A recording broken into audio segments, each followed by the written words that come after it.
ഇന്ന പിന്നെ അതങ്ങ് പൊളിച്ചേക്കാം അല്ലേ. Samsung Galaxy S26 ultra. ബിസ്മില്ല.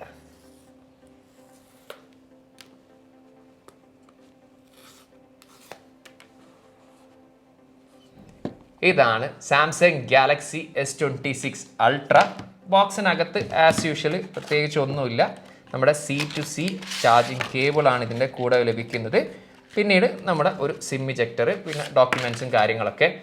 എനിവേ ഈ ഒരു സാംസങ്ങിൻ്റെ ഈ ഒരു സ്റ്റിക്കർ നമുക്ക് ജസ്റ്റ് ഒന്ന് റിമൂവ് ചെയ്യാം. അതോടൊപ്പം തന്നെ ഈ ഒരു സ്മാർട്ട് ഫോൺ ഒന്ന് ഓപ്പണും ചെയ്യാം.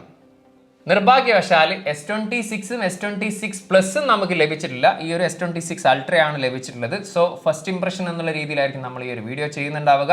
കുറച്ച് ദിവസം കൂടി യൂസ് ചെയ്തതിന് ശേഷം നിങ്ങൾക്ക് എന്തൊക്കെ കാര്യങ്ങളാണോ അറിയണമെന്ന് ആഗ്രഹമുള്ള ആ ഒരു കാര്യമൊക്കെ തീർച്ചയായിട്ടും കമൻറ്റ് ചെയ്താൽ ഒരു ഡീറ്റെയിൽ റിവ്യൂ നമ്മൾ ചെയ്യുന്നതാണ്.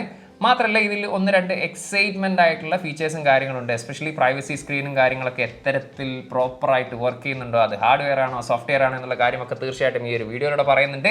സോ മാക്സിമം വീഡിയോ സ്കിപ്പ് ചെയ്യാതെ കണ്ടു കഴിഞ്ഞാൽ ഏകദേശം ഒരു ധാരണ നിങ്ങൾക്ക് ലഭിക്കുന്നതാണ്. അതോടൊപ്പം തന്നെ വീഡിയോ യൂസ്ഫുൾ ആണെന്ന് കരുതിയാൽ ചാനൽ ഒന്ന് സബ്സ്ക്രൈബ് ചെയ്യാനും വീഡിയോസ് മറ്റുള്ളവരിലേക്ക് ഷെയർ ചെയ്യുന്ന കാര്യം കൂടി ഒന്ന് പരിഗണിച്ചോളി. സോ സമയം കളയണ്ട, നമുക്ക് ഈ ഒരു സ്മാർട്ട് ഫോണിൻ്റെ വിശേഷങ്ങളിലേക്ക് കടക്കാം. അതോടൊപ്പം തന്നെ ഞാൻ ഈ പറയുന്ന ഈ ഒരു ഡിസ്പ്ലേ നിങ്ങൾക്ക് ഇപ്പോൾ കാണാൻ സാധിക്കുന്നുണ്ട്. ഇപ്പോഴോ ഇപ്പം കാണാൻ സാധിക്കുന്നില്ല. സോ ഇതാണ് ആ ഒരു പ്രൈവസി ഡിസ്പ്ലേ. ഇതിൻ്റെ സെറ്റിംഗ്സ് എങ്ങനെയാണ്, അല്ലെങ്കിൽ എവിടെ പോയിട്ടാണ് എനേബിൾ ചെയ്യുക, എന്തൊക്കെയാണ് ഇതിൻ്റെ കാര്യങ്ങളെന്നുള്ളതൊക്കെ തീർച്ചയായിട്ടും പറയുന്നതാണ്. So welcome to mister unbox and travel. ഈ ഒരു പ്രൈവസി സ്ക്രീൻ എന്ന് പറയുന്നത് ചില ബ്രാൻഡുകൾ സ്റ്റേജിൽ കയറി തള്ളിമറിക്കുന്ന കാണാം. ഇത് ട്രൂലി ഇന്നവേറ്റീവ് ആണ്, ആനയാണ്, ചക്കയാണ്, കുതിര എന്നാണ്. പക്ഷേ ഇത് ശരിക്കും ഒരു ട്രൂലി ഇന്നവേറ്റീവ് ആയിട്ടുള്ള ടെക്നോളജി എന്ന് തന്നെ നിസ്സംശയം പറയാൻ സാധിക്കും.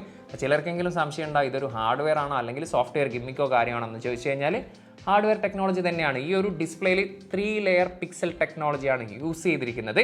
അതായത് നമ്മൾ ഈ ഒരു പ്രൈവസി ഡിസ്പ്ലേ എനേബിൾ ചെയ്യുന്ന സമയത്ത് അതിൽ ഒരു വേണ്ടാത്ത ആ ഒരു പിക്സലും കാര്യങ്ങളും ടേൺ ഓഫ് ആവുകയും അതിലൂടെ നമുക്ക് ഈ ഒരു പ്രൈവസി ഡിസ്പ്ലേ നമുക്ക് ആസ്വദിക്കാൻ സാധിക്കും എന്നതാണ്. സോ ഇതൊരു സോഫ്റ്റ്വെയർ ടെക്നോളജി അല്ല, ഹാർഡ്വെയർ ടെക്നോളജിയാണ്. അതുകൊണ്ട് തന്നെ നമുക്കിത് വളരെ യൂസ്ഫുൾ ആണ്. നല്ല രീതിയിലുള്ള ആക്യുറസി നമുക്കിതിൽ ലഭിക്കുന്നുണ്ട്. സോ ഇതിൻ്റെ ഒരു ഏറ്റവും വലിയൊരു ബെനിഫിറ്റ് എന്ന് പറയുന്നത്, ഫോർ എക്സാമ്പിൾ നമ്മൾ ഈ ഒരു turn on privacy display on ചെയ്ത് കഴിഞ്ഞാൽ ആസ് യൂഷ്വലി നമുക്ക് സൈഡിൽ നിന്ന് കാണാൻ സാധിക്കില്ല. ഇനി അതല്ല, നമുക്ക് ചില ആപ്ലിക്കേഷൻസിന് മാത്രമായിട്ട് മതി ഈ ഒരു പ്രൈവസി ഡിസ്പ്ലേ എന്നാണെങ്കിൽ, ഒരു ഉദാഹരണത്തിന് ഞാനിതിൽ ഫോണാണ് കൊടുത്തിട്ടുള്ളത്. അതായത് ഞാനിപ്പോൾ സാധാരണ രീതിയിൽ നിങ്ങൾക്ക് ഈ ഒരു സ്മാർട്ട് ഫോൺ നല്ല രീതിയിൽ കാണാൻ സാധിക്കുന്നുണ്ട്. അതേസമയം തന്നെ ഞാൻ ഈ ഒരു ഫോൺ ബട്ടൺ ജസ്റ്റ് പ്രസ് ചെയ്യുന്ന സമയത്ത് ഈ സമയത്ത് നിങ്ങൾക്ക് ഇത്തരത്തിൽ സൈഡിലൂടെ ആ ഒരു ഫോൺ ആപ്ലിക്കേഷൻ കാണാൻ സാധിക്കില്ല. മറിച്ച് ഞാൻ ഏത് ചെയ്താലും, വേറെ ഏത് ആപ്ലിക്കേഷൻ ഓപ്പൺ ചെയ്താലും നിങ്ങൾക്ക് ആ ഒരു സ്ക്രീന് നിങ്ങൾക്ക് കാണാൻ സാധിക്കും എന്നൊരു ഓപ്ഷൻ ഉണ്ട്. അതോടൊപ്പം തന്നെ നമുക്കിതിൽ പിന്ന്, പാറ്റേൺ, പാസ്വേഡ്, അതുപോലെ തന്നെ നോട്ടിഫിക്കേഷൻ, പോപ്പപ്പ് എന്നുള്ള രീതിയിൽ നമുക്ക് വേണമെങ്കിൽ ഹൈഡ് ചെയ്യാൻ സാധിക്കും. ഇനി അതെല്ലാം നമുക്ക് വളരെ ക്വിക്കായിട്ട്, ഇപ്പോൾ നമ്മളിപ്പോൾ സാധാരണ രീതിയിൽ നമ്മളിങ്ങനെ ഒരു വീഡിയോയോ എന്തെങ്കിലും ഇങ്ങനെ കണ്ടുകൊണ്ട് നിൽക്കുന്ന സമയത്ത് പെട്ടെന്ന് ഒരാൾ പിറകിൽ നിന്ന് വന്നു നമുക്ക് ഈ സെറ്റിങ്സിൽ പോയി അല്ലെങ്കിൽ നോട്ടിഫിക്കേഷൻ പാനലിൽ പോയിട്ട് ഇതിൽ ഇത്തരത്തിലുള്ള പ്രൈവസി ഡിസ്പ്ലേ ഓൺ ആക്കേണ്ട ഓപ്ഷൻ തപ്പി നടക്കേണ്ട ആവശ്യമില്ല. മറിച്ച് നമുക്ക് ഈ ഒരു സൈഡ് ബട്ടൺ ആയിട്ടുള്ള അല്ലെങ്കിൽ ഈ ഒരു പവർ ബട്ടൺ ആയിട്ടുള്ള ഇത് ജസ്റ്റ് ഒന്ന് ഡബിൾ ടാപ്പ് ചെയ്ത് കഴിഞ്ഞാൽ ഇത് പ്രൈവസി സ്ക്രീനായി. ഇനി വീണ്ടും ഡബിൾ ടാപ്പ് ചെയ്ത് കഴിഞ്ഞാൽ ഇത് നോർമൽ സ്ക്രീനായി. അപ്പോൾ നമുക്ക് വേണ്ട സമയത്ത് വിത്തിൻ സെക്കൻഡ്സ് നമുക്ക് ഈ ഒരു പ്രൈവസി ഡിസ്പ്ലേ എനേബിൾ ചെയ്യാനുള്ളൊരു ഓപ്ഷനും കാര്യങ്ങളുണ്ട്. സോ ഈ ഒരു ഫീച്ചർ കിഡിലനായിട്ടാണ് എനിക്ക് ഫീൽ ചെയ്തിട്ടുള്ളത്.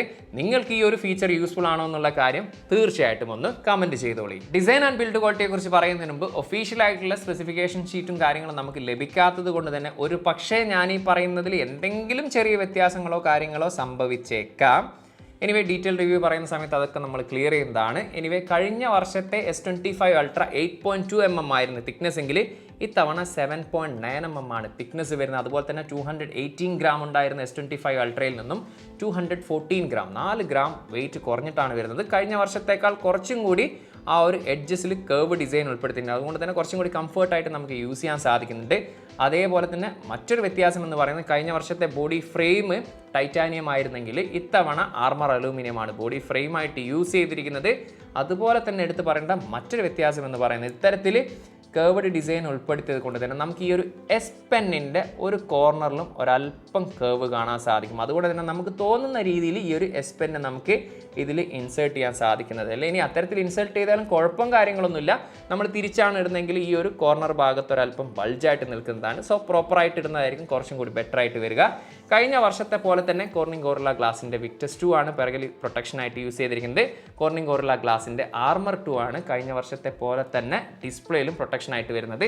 IP68 റേറ്റഡോട് കൂടിയിട്ടുള്ള water and dust resistance smart phone കൂടിയാണിത്. ഡിസ്പ്ലേയിൽ കഴിഞ്ഞ വർഷത്തെ സെയിം ഡിസ്പ്ലേ തന്നെയാണ് നമുക്ക് കാണാൻ സാധിക്കുക. 6.9 ഇഞ്ചിൻ്റെ dynamic LTPO MOLED 2X display ആണ് ഈ ഒരു സ്മാർട്ട് ഫോണിൽ വരുന്നത്. Quad HD+ തന്നെയാണ് ഇതിൻ്റെ റെസൊല്യൂഷൻ വരുന്നത്. കോർണിംഗ് ഗോറില്ല ഗ്ലാസിൻ്റെ ആർമർ 2 തന്നെയാണ് പ്രൊട്ടക്ഷനായിട്ട് യൂസ് ചെയ്തിരിക്കുന്നത്.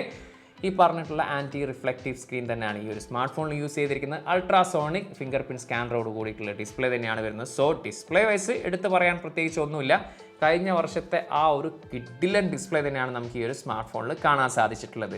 ഹാർഡ്വെയർ ആൻഡ് സോഫ്റ്റ്വെയറിന്റെ സൈഡിലേക്ക് വന്നു കഴിഞ്ഞാൽ Qualcomm Snapdragon 8 Elite Gen 5 4 Galaxy എന്ന് പറയുന്ന പ്രോസസ്സറാണ് ഈ ഒരു സ്മാർട്ട് ഫോണിൽ ഉൾപ്പെടുത്തിയിട്ടുള്ളത്. അത് ഈ ഒരു 4 Galaxy എന്ന് പറഞ്ഞാൽ നമുക്കറിയാം സാധാരണ 8 Elite Gen 5-നേക്കാൾ ഓവർ ക്ലോക്ക് ആയിട്ടുള്ള പ്രോസസ്സർ ആയിരിക്കും ഈ ഒരു സ്മാർട്ട് ഫോണിൽ ഉണ്ടാവുക. Adreno 840 ആണ് ഇതിൽ ഉപയോഗിച്ചിരിക്കുന്നത് GPU.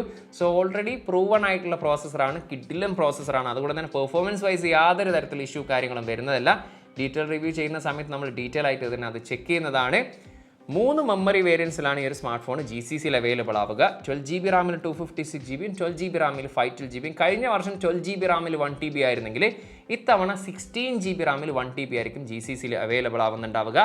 ആൻഡ്രോയിഡ് 16 ബേസ്ഡ് 1 UI 8.5 ഈ ഒരു സ്മാർട്ട് ഫോൺ വരുന്നത്. ഒരുപാട് AI ഫീച്ചേഴ്സും കാര്യങ്ങളും നമുക്ക് ഈ ഒരു സ്മാർട്ട് ഫോണിൽ കാണാൻ സാധിക്കും. അതുപോലെ തന്നെ 7 വർഷത്തെ software and security patch update ആണ് ഈ ഒരു സ്മാർട്ട് ഫോണിൽ അവർ ഉൾപ്പെടുത്തിയിരിക്കുന്നത്.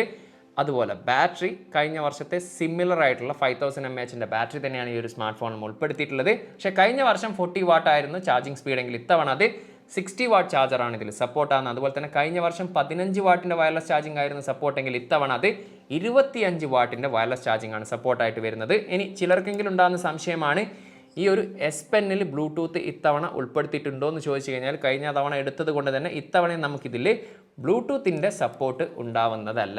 ക്യാമറയെക്കുറിച്ച് പറയുന്നതിന് മുമ്പ് വീഡിയോഗ്രാഫിയിൽ ഒരു ഓപ്ഷൻ നമുക്ക് കാണാൻ സാധിക്കും, ഹൊറിസോണ്ടൽ ലോക്ക് എന്നതാണ്. അതെന്താണെന്ന് ഞാൻ പറഞ്ഞുതരാം.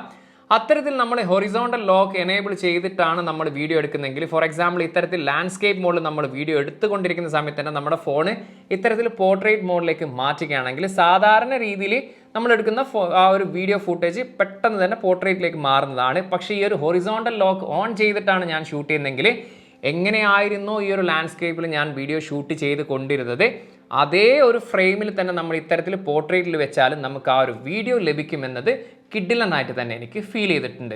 ഇനി ക്യാമറയുടെ ഭാഗത്ത് വല്ല ചേഞ്ചസ് ഉണ്ടോ എന്ന് ചോദിച്ചു കഴിഞ്ഞാൽ സ്പെസിഫിക്കേഷൻസ് വൈസ് സിമിലർ ആണെന്ന് തന്നെ പറയാൻ സാധിക്കും. പക്ഷേ ചെറിയൊരു ചേഞ്ച് ഉണ്ട്. കഴിഞ്ഞ വർഷത്തെ 200 MP മെയിൻ ലെൻസിൽ f1.7 അപ്പാച്ചർ ആണെങ്കിൽ ഇത്തവണത്തെ 200 MP മെയിൻ ലെൻസിൽ f1.4 അപ്പാച്ചർ ആണ് യൂസ് ചെയ്തിരിക്കുന്നത്. സോ കുറച്ചും കൂടി ബെറ്റർ ആയിട്ടുള്ള ലോ ലൈറ്റ് പെർഫോമൻസ് നമുക്ക് ഫോട്ടോഗ്രാഫിയിലും വീഡിയോഗ്രാഫിയിലും ഈ ഒരു സ്മാർട്ട് ഫോണിൽ കാണാൻ സാധിക്കുന്നുണ്ട്. ബാക്കിയൊക്കെ സിമിലർ ആണെന്ന് തന്നെ പറയാൻ സാധിക്കും.